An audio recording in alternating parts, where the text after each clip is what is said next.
Mash a banana and add these two ingredients. You will never cough again in your life.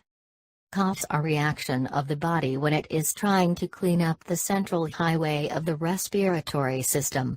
Coughing is a sign that there is something wrong inside your body, and at most patients it occurs as a result of common cold, flu or bronchitis. Bronchitis is a medical condition that occurs when the airways become clogged and when an inflammation of the lining of the bronchial tubes. Over time, if the condition is left untreated, it may cause severe damage to the lung tissues.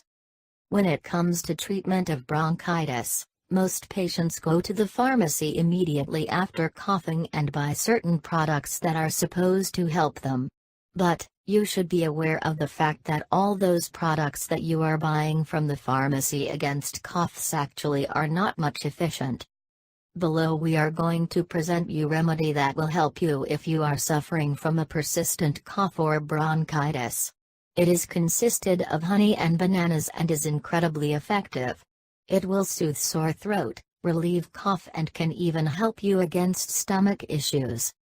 Ingredients: -400 ml water, 2 tablespoons raw organic honey, 2 ripe organic bananas. Preparation: place the water on the heat. Peel the bananas and then put them in a bigger bowl and mash them with large wooden spoon. Add the boiling water and wait until it cools down. Finally, add the honey and mix well again. Use. Consume this remedy 4 times a day. It is advisable to warm it a little bit before consumption. This natural remedy will relieve the coughs. Additionally, this remedy will help you to sleep better due to the amazing ability of the bananas to increase the serotonin levels. Moreover, this mixture is really helpful when you are coughing, as the persistent coughing might leave you without sleep during the night.